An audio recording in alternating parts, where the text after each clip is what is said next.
this one that we looked at initially, just looking at what are we looking at covering in each task. And this is kind of a ready reckoner for you to look at, when you start doing your assignment. So at least you clearly know what are the key areas that you're focusing on. So I'm just going to skip down to learning outcome 4. That is what we are looking at covering today. So I think in the case of, ignore this start and this thing, reason being, if we contextualize it.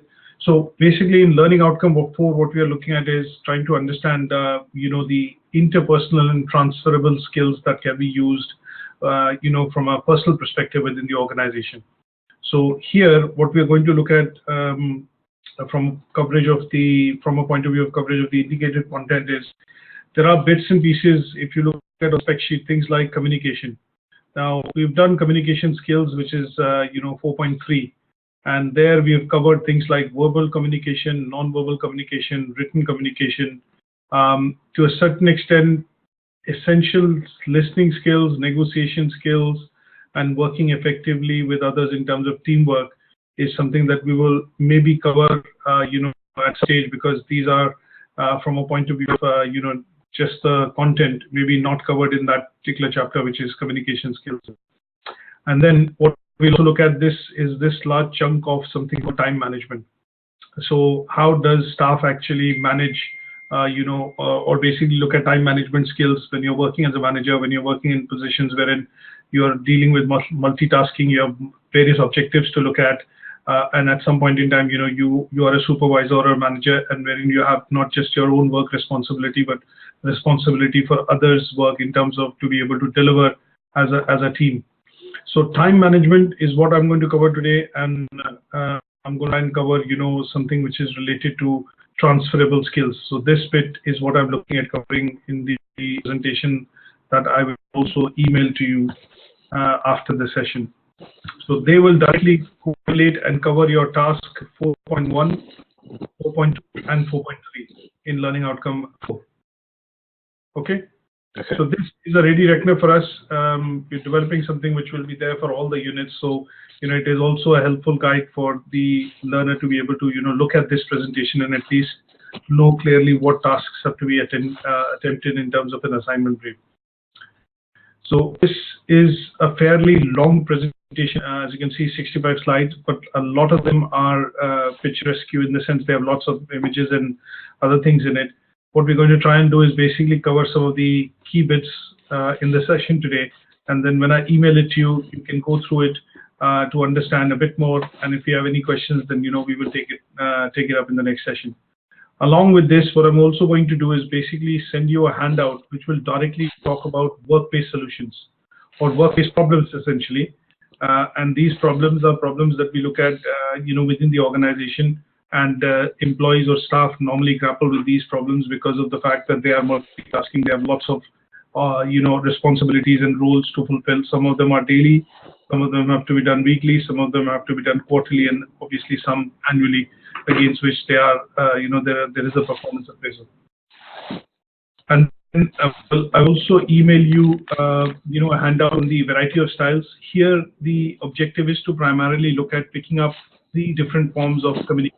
2 or 3 essentially, and the idea would be to try and incorporate in the assignment. When I talk about it, would be that you have an example of an email that you've written as a colleague or as an employee or as a staff member to your manager, or from a manager to your staff. It talks about a specific issue. We will have a reference or a template for a letter, and the third would be which is a discussion. And these 3 will then become a part of your assignment straight away. So these are kind of practical tasks wherein you have to pick up an example of an email that you've written, a letter that you've written, a formal letter, and lastly but not the least, maybe a minute of the meeting or some sort of an informal discussion to look at how you can communicate at various levels using different styles of communication or different forms of communication. So for example, i.e. if you're writing to your manager, you look at maybe writing through an email or a formal letter. If you're asking for, say, a reason to look at promotion, if you look at as a father or as a parent, if you're writing to the head teacher in the school, then the style of communication in that case would be a formal letter. So a template of that formal letter I will provide, and you'll have to kind of tailor it to meet the requirements for the assignment. Similarly, we are looking at email, and then we are looking at an informal email or maybe a discussion, minutes of the meeting or a discussion that you had with your colleague, and that is what is documented, and that will cover task 4.2. And the last one, which is time management, is going to be covered extensively in this presentation that we're going to discuss. And hopefully this will be meaty enough in terms of providing you the material to write the task in terms of the assignment. But here the idea would be to try and look at what are the effective time management strategies. So sometimes we look at the Johari matrix or the window, wherein it talks about urgent, important, not something urgent but important, urgent, and also important. So that Johari window is something which we will cover here, and obviously those are techniques that we use as managers to be able to manage tasks, manage employees, and make sure that at the end of the day the objectives are met and the tasks are done, or the work which is being given is delivered. Okay. So any questions on this so far? Let me start the presentation if that's okay, and then I think depending on how we are faring up in terms of time, what we will do is either I'll ask you to email your PDP and your SWOT to me, which I'll go through offline, and then maybe give you some comments or feedback on it over the weekend, longish weekend. If not, then obviously we'll discuss briefly in the next session. Okay. Right. Now, what do you understand by transferable first? Just as a literal meaning of the word transferable. You basically transferring skills elsewhere. So if you got like certain experience or skills in one role, you can transfer it to another role. That is correct. So if I look at just the meaning of the word transfer, basically it means that there is something that you have within your possession, or something within something which is tangible or intangible, and that is something which you own. And when you're looking at transferring it, or when we say it is transferable, is the sense that you're able to use that skill, maybe that ability, maybe that advantage to better suit a situation in which you are put into. And obviously, as you rightly said, transferable skill would be, we look at things like any abilities and skills which help us do the same job, but in different sectors or different areas of life, or different situations in life. So an example of here, a very basic example of transferable skill that you could pull out or maybe mention would be, you have a skill wherein you are able to speak to or communicate at different levels, as we were just picking up on learning outcome 4. So how to communicate to your boss and your chief executive. You're able to communicate with your peers, and you're also able to communicate with your colleagues. And there's a certain differentiation in the tone of language, or maybe the style of language that you use. And because you understand that process fairly well, and you're able to do it quite efficiently, effectively, is where you can actually claim that you have transferable skills as far as communication is concerned. Yeah. Would you agree with that? Some of us, we also say that we've got, I'm kind of say an extrovert, or I can basically speak to public at large, or, make extempo speeches. But sometimes when it comes to, say, having telephone skills, or maybe picking up the phone and speaking to someone, or, something like that, in those circumstances, when you're not able to translate that effectiveness in terms of the ability to speak and communicate well in public, but not on the phone, wherein you are not adequately conveying that message on the phone, kind of says that you do not have maybe perfect communication skills which allow you to speak on each, or with the use of each and every medium. Some people are able to write well, some people are able to speak well, some people are able to write, speak, and also express themselves well in a public situation. Correct? Yeah. So if you look at all the three, and you are able to do it maybe in different situations, different facets of life, then you could definitely claim that you have these skills. But if either or is there, then at some stage you say, okay, I have intermediate or beginner skills in terms of open communication or open channels of communication and things like that. So transferable is a word that you get to hear quite a lot when you do HR interviews, when you do inductions, when you do training sessions. You will normally find the trainer asking you questions in order to get you started, or in order to get you going, so that they can pick up on some of these points that you have, which you treat as, your assets, or which you treat as your strength areas, and they then can be molded into areas, molded into advantages or abilities for you to be able to deal with a complex situation. And those are what I would classify as something called transferable skills. Now, these are used very frequently in job interviews, when you apply for a job, or when you're writing a CV. And people usually think of these skills as transferable skills because they are also looking at, in some cases, maybe a career change.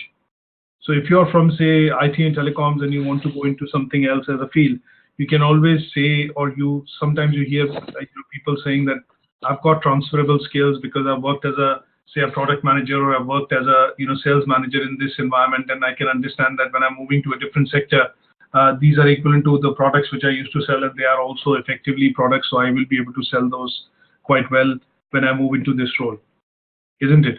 Yeah. So there are lots of examples that we can pick up, and these are examples that you can pick up from your daily life, from within your friends and family, and also when we look at various situations and take a third party or an outside perspective on that. Now, why do employers look for these skills is what we will look at. What is the transferable skill cycle? When do we say the skills become transferable? So there is a cycle that we will look at, and if you have gone through that particular stage, or like a process wherein you have acquired these skills, you have the ability to be able to deliver on these skills, and then at some stage you have presentation and professionalism, and these skills then end up matching maybe a profile or a job that you're applying for, then becomes something called the transferable skills. And that is with what we'll look at briefly through the skill cycle. And then what I'll try and do is highlight a few skills which are transferable, and also we'll look at the importance of why they are important, especially in certain situations. Now, as we said, so just going through what's mentioned and what we discussed. Now, these skills are skills that you acquire, and these skills you acquire predominantly through the fact that you have gone through the whole activity of experiencing something, wherein this then becomes permanent as far as a record or an impression is concerned in your memory, in most circumstances. So a transferable skill would be that if you're able to drive a bicycle when you were a young boy, you're able to drive a bicycle, which is a different kind of a bicycle, or maybe something when you grow up, and then you're able to also transfer the skill of balancing when you try and drive a motorbike, isn't it? Yeah. So skills that you acquire during an activity in your life, they can be applied at a later stage or in new situations, are basically called transferable skills. So I know how to drive a car. At some stage, if I want to drive a car with a camper van, or if I want to drive a camper van, then my same skills of driving can be considered transferable if I'm able to drive that camper van well, and similarly to maybe a truck or something like that. You can acquire these skills in all sorts of activities. It could be employment, projects, voluntary work, hobbies, and sports, things like that. Is that okay? Yeah. Now, these are examples of transferable skills. So, for example, when people say I have an analytical ability, that means if you give them a problem and ask them to find a solution, they'll approach the problem through some sort of an analytical process. That means they'll break the problem down into a number of factors, and then look at it, and then basically try and arrive at a solution in terms of which factor basically either kind of helps accomplish that problem or solution, or kind of make the problem or solution not working. So then at a higher level, at a personal level, these are skills that we say these are transferable skills. So when you write on your CV, or when you are basically looking at skills that we talk about on a personal level, we are basically talking about these skills. But when we talk about skills, when we are looking at working within a team, or at a managerial level, or at a senior level, these are the skills that we basically say we are transferable. That means you have willingness to learn. So given a situation, put you into a role, you would be able to adapt to that role or that responsibility, which means you are a proactive learner, not a reactive learner, or you do not need, in some cases, you might not need training and development. Commitment. These are skills that we say when we are in managerial position or senior positions. Are you able to spot the difference? Yeah? Yeah. Now, when do we say employers look for them? Now, when we say employers are always looking for transferable skills, is because they see somebody who comes across with multifaceted skills or multifaceted, let's put it this way, abilities. Then in that case, they value or cherish the worker more. This is primarily because of a reason that sometimes sometimes organization actually recruit employees for one or two particular roles, keeping that in mind. But at some stage, as the business begins to grow or as the department begins to expand, what then tends to happen is that they try and look for an individual in which these skills can be developed, and that skill could be, say for example, in some cases it could be an enlargement or a scaling up of the skill, and in some cases these skills could be developed so that that person is able to take care of or step into that particular role. And once you acquire that skill, they know that you have the capability and the capacity to transfer into another side of the organization or other function of the organization, because you are able to kind of help it develop further, and that is nothing but which is called skill progression. Now, sometimes you also see that within your CVs and interviews, employees look for concrete evidence. What we use is something called, most employment agencies currently do, is something called do you know the word which they normally use? So they use, in most employment agencies, they use something called keywords when they scan your CV. Correct? As we use keywords for SEO, search engine optimization, because when you apply for a job, what tends to happen is a lot of agencies and companies now have some sort of a software. And what they do is, in order to skim through the CVs and the responses they have received, what they look at is, in order to create a skill match, that means the person having applied for that role has actually the skill which has been mentioned in the CV for which they are looking at from a point of view of job description. So what most companies, these recruitment companies, do is they run your CV through something called a keyword search.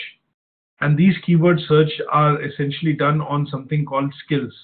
So when you highlight things like, I have negotiation skills, I have team building skills, I have self-management skills, I have time management skills or problem solving skills, things like that. These are keyword searches which the agencies are able to do in your CV and pick it up and then go through in a bit more detail to see if it matches the requirement of what the company is recruiting this particular individual for. Is that okay? Yeah. Now, what do we call and how do we look at the skill acquisition cycle, or when we say these skills have become transferable, and we basically look at something called the transferable skill cycle. Now, the first process in looking at these skills becoming transferable is that what you look at is the acquisition of a particular ability. Now, in some cases, what tends to happen is when you look at when you are doing a task which is new to you, what tends to happen is that you hesitate maybe slightly, or you're not able to get it right the first time. There could be a number of reasons. When you are faced with a particular situation for the first time, you tend to react and you try and adjust and adapt to that situation. And that particular step is nothing but the acquisition of that skill. That means you're trying to familiarize yourself with the environment. And once you familiarize yourself with the environment and the situation that you're in, you're able to use your existing talent and abilities to be able to accomplish that particular task or that situation or go out of that situation that you're in. So skill acquisition primarily happens through the route of either through sports, employment, when you work in projects in large teams, when you do a bit of voluntary work, and also through hobbies. Once you've acquired the skill, what tends to happen is before even you look at the acquisition of the skill, what tends to happen is at some point in time, to give you an example here would be that if I'm learning to, say for example, play a guitar, or I'm learning to play a particular instrument, then what tends to happen is when you go to a particular organization or maybe say a company, for example, or a school which basically specializes in teaching learners that particular instrument, they tend to do something called an initial assessment test or some sort of a test to understand where you're coming from, to understand how and why is the reason that you're looking at learning this, and try and see on a certain type of scale where you are in terms of the acquisition of that particular skill. And that is nothing but what we call is something called the skill match.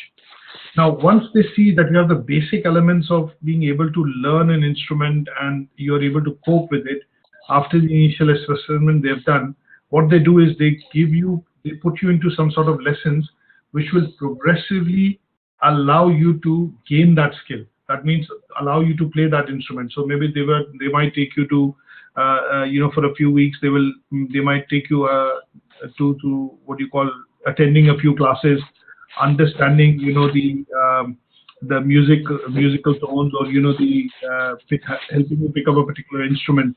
And once that has happened, they then allow you to do a bit of practice on the instrument so that you start kind of imparting or practically working on the skills, theoretical skills that you've gained in order for you to progress in terms of learning that instrument.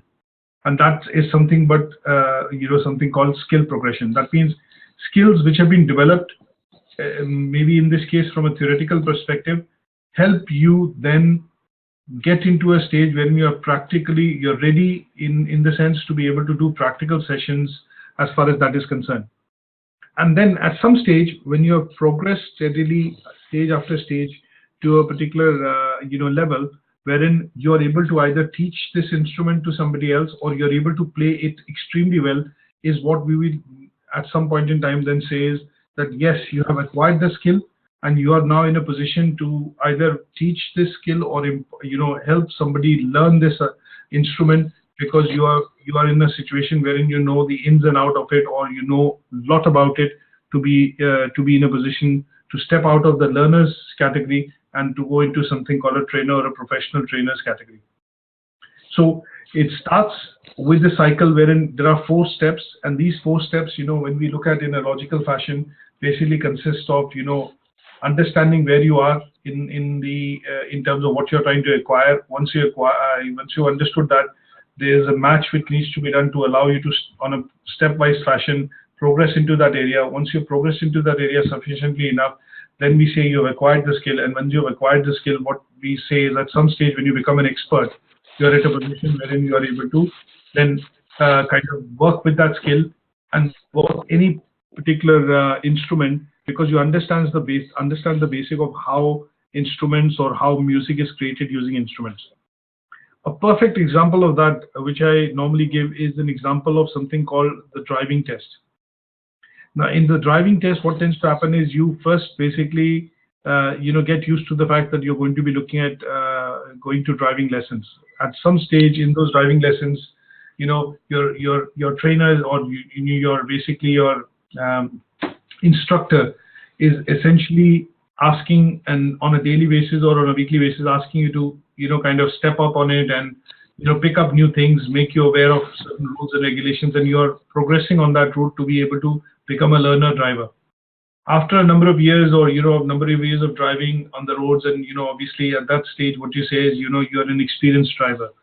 But at some stage when it comes to obviously becoming an instructor and also helping maybe somebody in your family or your near dear ones or friends to help maybe give them a bit of practice, and you drive around with them as an experienced driver in the car, that is where you tend to say that, okay, my skills have become transferable, because I've started off from not knowing how to drive, learning how to drive, after a number of years of driving, becoming a progressive driver, and after having becoming a progressive, have earned that kind of a progressive driver comfort, I'm able to now, in a position where I'm able to basically impart this off as, maybe give off some, tips and suggestions, or maybe, kind of become kind of an instructor, informal, whatever it is, to, your friends and colleagues.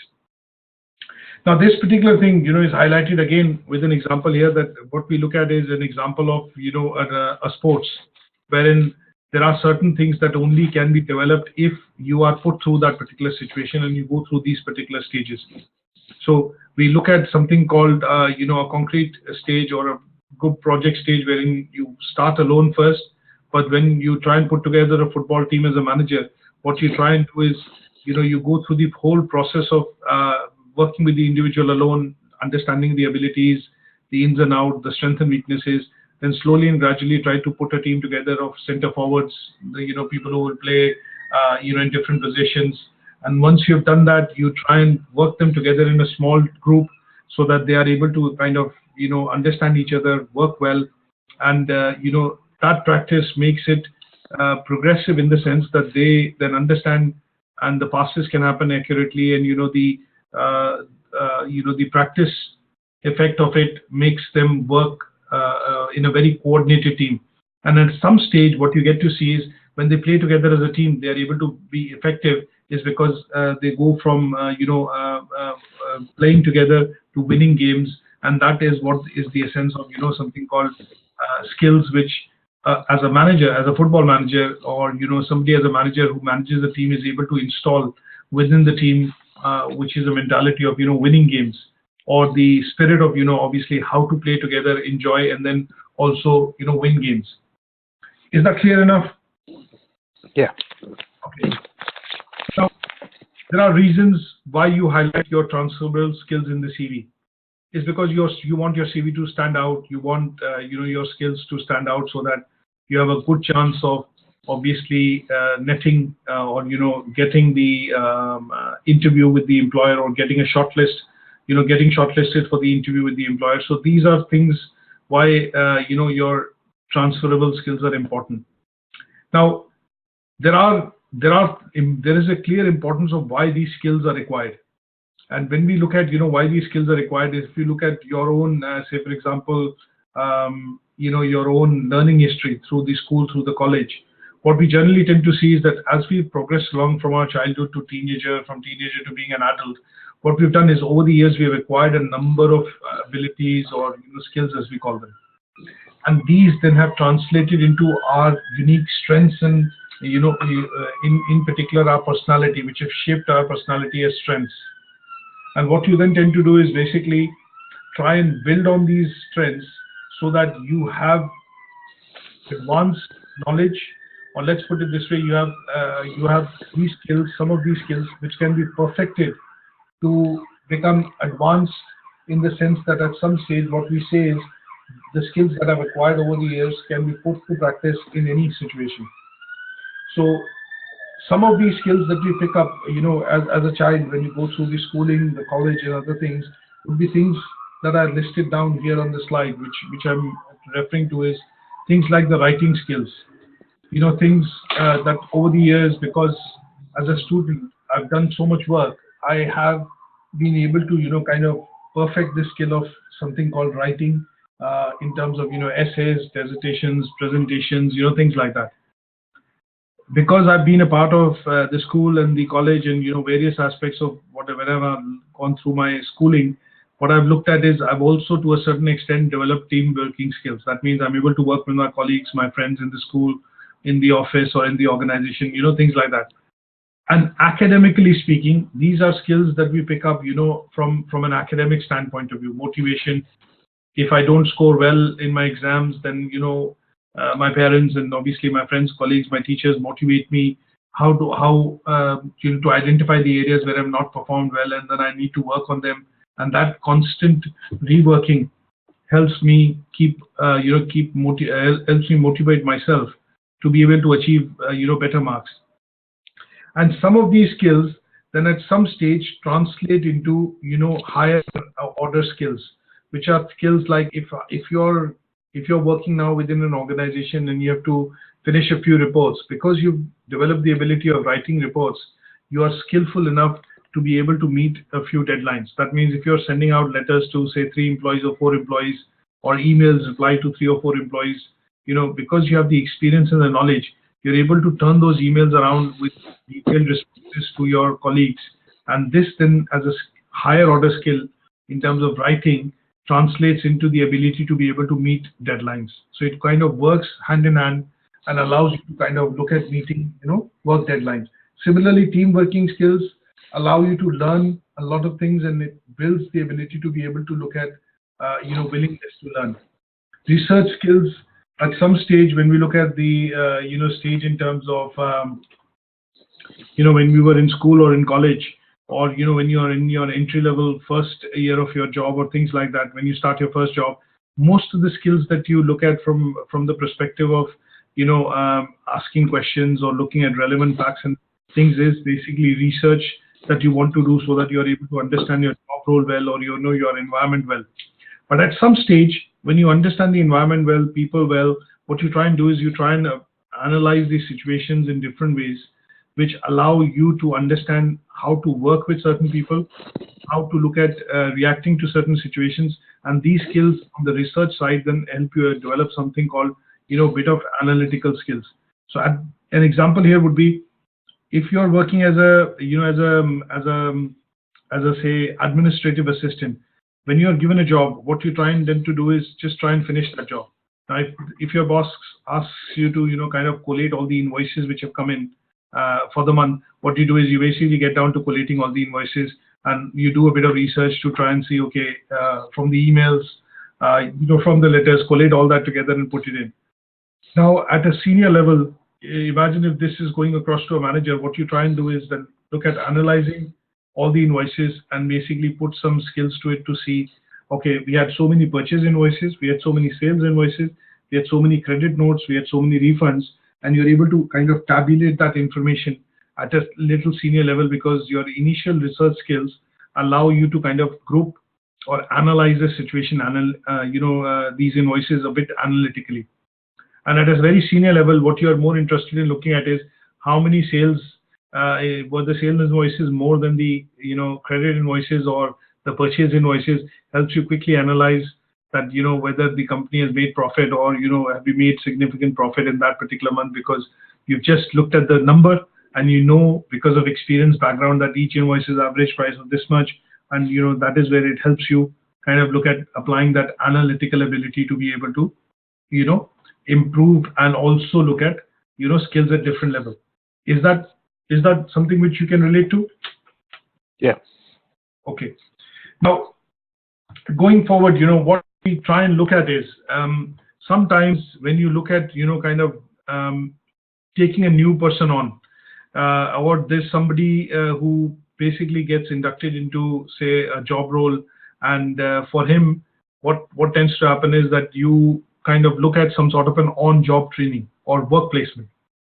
Now here, the idea is you're trying to basically judge the individual in terms of whether the person, you know, a lot of companies, let's put it this way, a lot of companies today are looking at hiring apprentices and people can, you know, who will join them for work placements. The reason is that what they want to be able to do is kind of test the individual for a number of weeks or months, whatever it is, and then see, is the individual able to adapt and work within the environment. And when you look at that particular concept, what tends to happen is it is like a trial and hire kind of a method, or trial and fire kind of a method, wherein you're basically employing a few set of people to try and see if they have skills which can be used within your industry or within your job profile. And then what you're able to do is kind of pick up the individuals which have those skills or show those skills to be able to then bring them on as employees within that particular, role. So in some cases, what we tend to look at is a model called a STAR model, which stands for situation, task, action, and result. And what we do is, in those cases, what we try and do is we put those individuals through this particular process of giving them some work or a situation, and in these situation and tasks, the person is then given the relevant things to be able to create or basically work and then show results. And for those individuals which come out, kind of meeting the criteria in those kind of situations, then are basically inducted into a particular role or within the company. So this particular terminology, STAR, is commonly used by HR in particular when they look at hiring people for hiring freshers or fresh graduates from the campus into job roles. Is that something that you've come across? When to look for experience rather than qualifications? Well, in some cases, what tends to happen is they don't look for experience, because what they look at is, have you had the skills or have you had the experience of priorly, kind of working within that situation? And that is what they tend to look at. So when you look at companies now hiring people on apprenticeships or, work placements, what they're essentially looking at is people who are street smart, and they are testing their skills in a way using the STAR model to kind of finally shortlist a set of individuals which they can take on role at some stage. Because what is happening is that these people or freshers who are actually starting just after finishing their qualifications are people who are having no practical work experience. But what they tend to do is they put them to a situation called the STAR, wherein you are basically looking at giving them situations or tasks, and then they apply the existing skill set which they've learned through the academic or vocational route, coming fresh out of the university or college, whatever it is, and then apply that to that situation to be able to accomplish, work. And that accomplishment in terms of getting results is basically the STAR model, which everybody goes through when you join a new job or when you are in a new, given a new job responsibility. You go through that particular model, in terms of performance. Okay. Yeah. Now there are skills that we refer to as soft skills. Have you heard of the term called soft skills? That's soft skills now. Okay. I've heard of interpersonal skills, key skills. Absolutely. So when we say skills, we have lots of skills. There are skills which we are saying skills which are called soft skills, and these are called soft skills is because these skills are predominantly classified as interpersonal skills, social skills, skills which basically relate to a person's character or attitude or personality. And these skills, because they are classified on the basis of something, and they are quite particular for an individual, because they're related to the personality or that particular person, are classified as something called soft skills. Now, sometimes you will get to see that soft skills can also be developed within the employment route, or that means when you're working within an organization. And some of these skills, when we refer to as soft skills within the from an organizational perspective or employability perspective, is that you get to sometimes hear this as a remark, is that he's very soft spoken, that is why he's gone, he's bound to rise in the career. He's very he's all ears as far as suggestions are concerned, and that is why he's a very good manager. Now these soft skills work very, the requirement of these soft skills is something which a lot of organizations look at when they recruit people within managerial or supervisory capability or capacity. The reason is that here in this case, most of their work is essentially looking at working with resources, and the resource that they are going to be working together is going to be in most cases will be people. So when you look at soft skills, they are defined as skills, abilities, traits that pertain to personality, attitude, or behavior. Now, these skills, I cannot say that I have acquired because I've done a job, or I have acquired because, I have this experience. These skills are because this shapes up your personality or your character. And that is why they are called, soft skills. Now, soft skills basically fall into two domains. One is interpersonal, which are interactive, and the other is intrapersonal, which are motivational. So, have you heard this term called overt and covert behaviors? No, I have heard of interpersonal skills though, and that's basically like assertiveness. That is correct. Yeah. That is assertiveness. Correct. Where it was passive, aggressive, that is part of interpersonal skills. That is absolutely correct. Yes. So you're spot on that. So the other, thing which normally we look at when we match these two skills is what we look at is overt and covert behaviors. Now, overt behaviors basically can be defined as, observable behavior. That means in sometimes, when you react or when you are in a situation where, you give a response, your response can be depicted in the form of actions. That is something called the overt behavior. That means if you are, say, in a public situation, you're in a public gathering, and what tends to happen is somebody comes in and talks to you, and you get offended by that, and you show a particular reaction. That is nothing but something which is becoming observable by people around you. I don't know whether you've looked at, but there's a video which is making waves now on WhatsApp nowadays. Is during Donald Trump's visit. I don't know whether that's right or wrong, but during Donald Trump's visit, what has happened is it's been shown that the president is trying to hold the hand of the Pope. Have you seen that video? No, I haven't seen the video, but I've heard of him like pushing past it over presidents.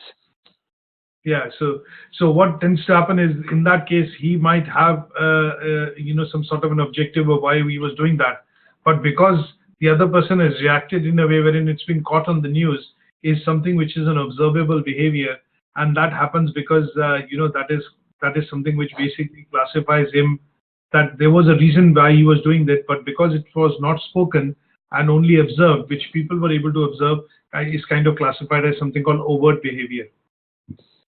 And similarly, when you look at the opposite of it, which is something called overt, is nothing but blatant. So it could be that overt is something which is out in the open. It's like a fact which is out in the open. You don't want these things to be shared, but at some point in time they go out in the open, and that is what becomes the blatant truth. So that is why it is called overt.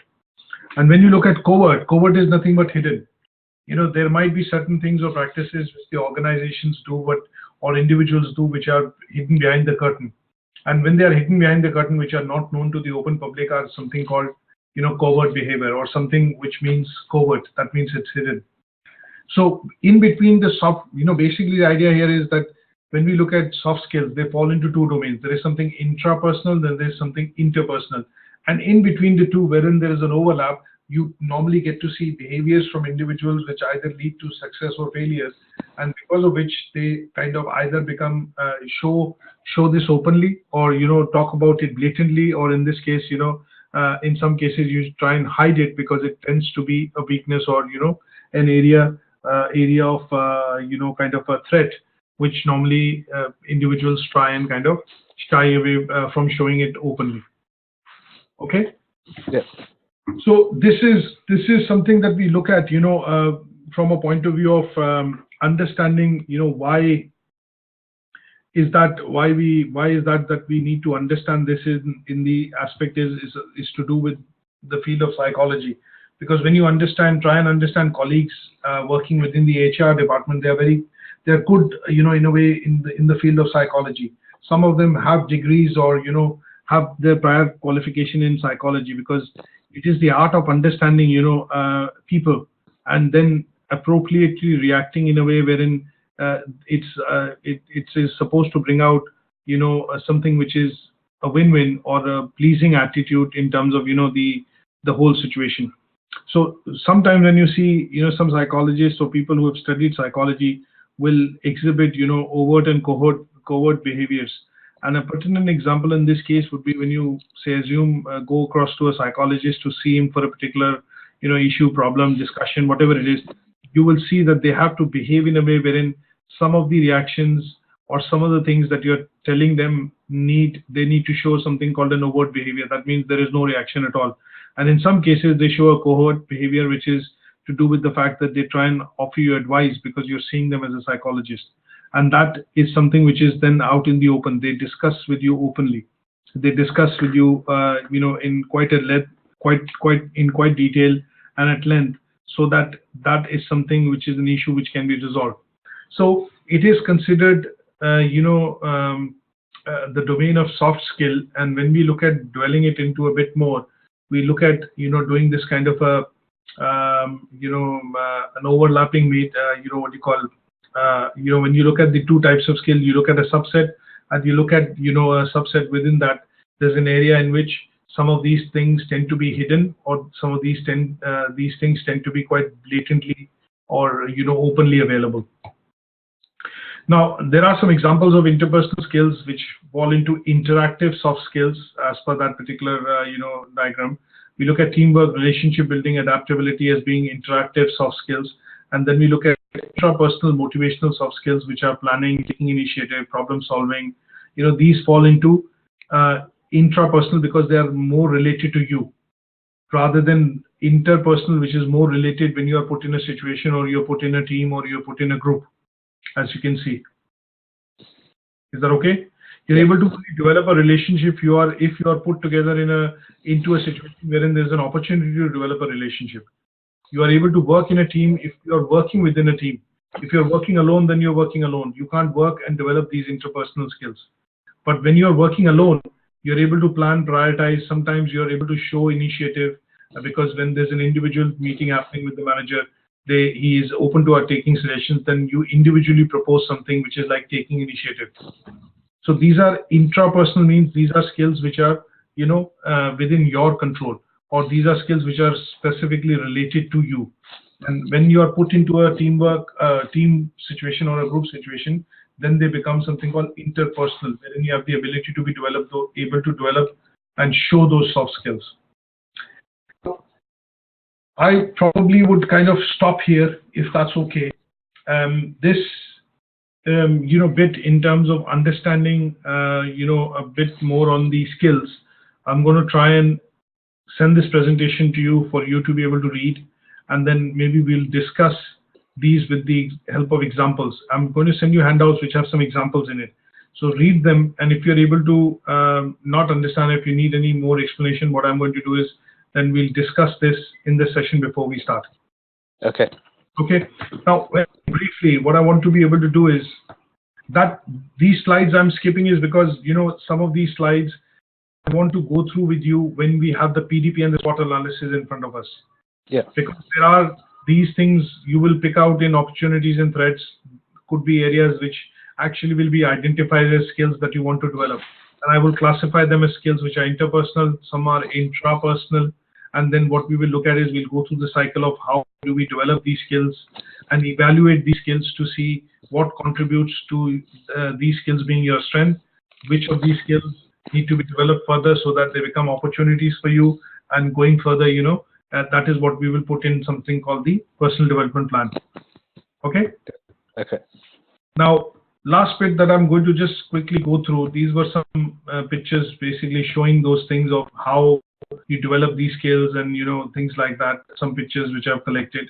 But going to time management, this is a very mundane topic, but I think our understanding in terms of what we want to understand is when we look at working within teams, working within an organization, we should be able to look at something called, we should be able to develop an ability which is something called to do with how do we prioritize.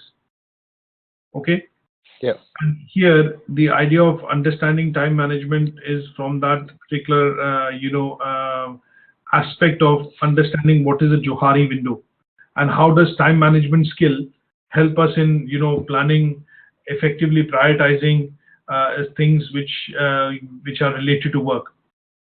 Now, there is something called a Johari window, which I'm just going to quickly look through if I've included this in the presentation.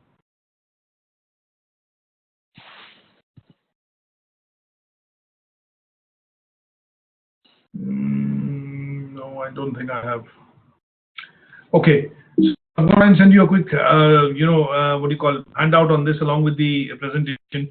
Now, there was, this particular person, Johari, basically, that is why it's called the Johari window. He was, he's the one who's credited with coming out with this particular concept wherein, it's a psychology tool, which basically, helps you prioritize things, when you're given jobs or, activities to do. Now, Johari window basically consists of 4 quadrants, right? Okay, and these 4 quadrants basically talk about, things which are known to you, things which are not known to you, and things which are known to others, and things which are not known to others. And in these 4 areas, he came up with a concept wherein he talked about something called, arena and blind spot, facade, and unknown. So these 4 quadrants were actually named, these 4 terms were given that if you have something which is not known to you and not known to others, then it's a blind spot or it is unknown, depending on where they are plotted on the axis. So if I have to very briefly try and see if I can draw this.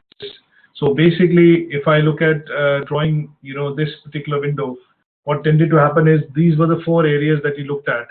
And in these 4 areas, what he talked about here was there are certain things which are known to others. Okay, so known to others. And in this area, there were things which are not known to others. Not known. Not my handwriting. And then in some areas, so with these are others. And here on this axis, what he said was there are things that are known to self. That means you are aware of these things. So here, basically, you are not aware in terms of that particular thing. And here, you are also, so basically not known to you and not known to yourself. And on this side, it is known to others and known to yourself as well. And this particular quadrant basically then was classified into 4 areas, which is called unknown,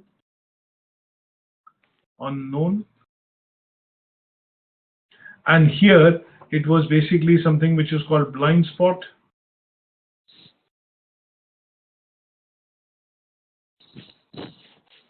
and here is what we call the facade. That means it is something which is visible to everyone.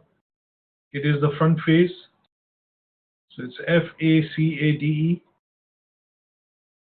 And here is what we call the arena. That means it is out in the open. It is known to you, it is known to others. Here it is only known to others, but it is not known to you.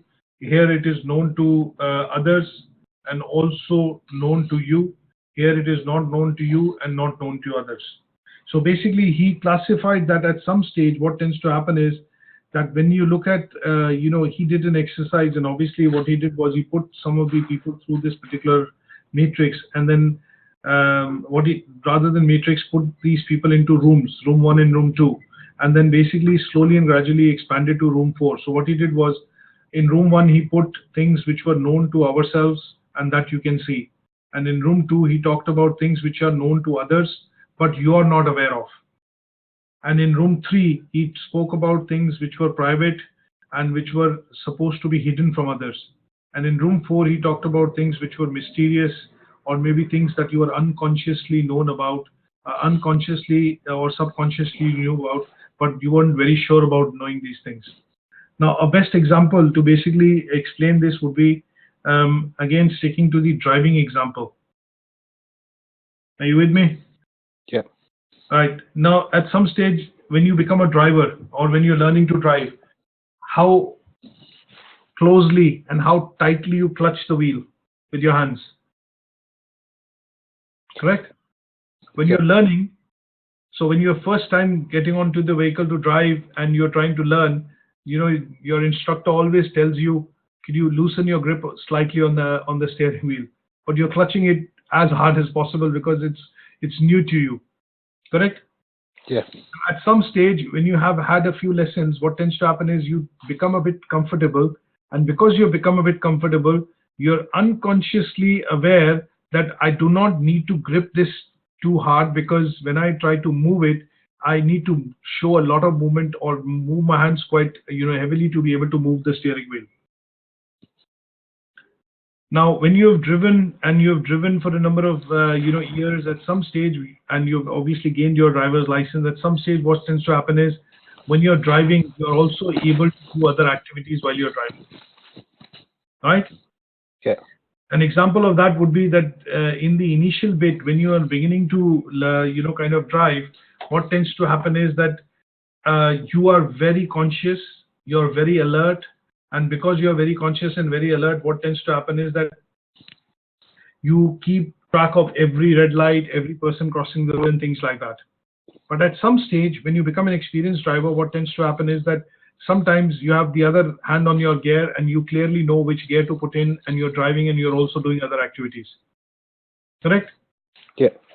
And then last is one stage when it comes that sometimes what tends to happen is when you become such an experienced driver and you've gone through that particular road or that street time and again for a number of years, you exactly know where the traffic light is, you exactly know where the speed camera is, you exactly know where to slow down and when to speed up, because you know it at the back of your head. So that is when you are unconsciously aware and consciously and unconsciously aware of the route on which you are driving. So even if you have a slight bit of distraction like a phone ringing, or if your kid or somebody in the back of your car asking you a question, you're able to continue conversation with them and also keep continually driving and also observing all the traffic rules while you're doing that. Correct? Yeah. Now, this is the concept of what is the Johari window, is wherein he then spoke about, developed this particular framework, wherein he then had this particular terminology, wherein at some stage, when you do these things and these skills become transferable, you try and your mind and your brain tries and adapts to a technique which is basically nothing called but the Johari window. That means there are areas in your in your skills that you're aware of and the others are aware of, and that is why they tend to be out in the open, and obviously they become your strength. There are areas and skills that you have which you are aware of but the others are not, and that is where others see you as a threat, or they see you as competition.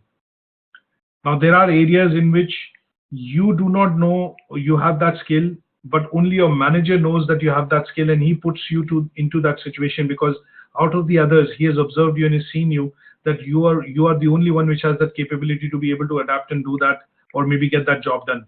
And that is an area wherein the skill is not known to you but known to your manager, and that area is nothing but a blind spot.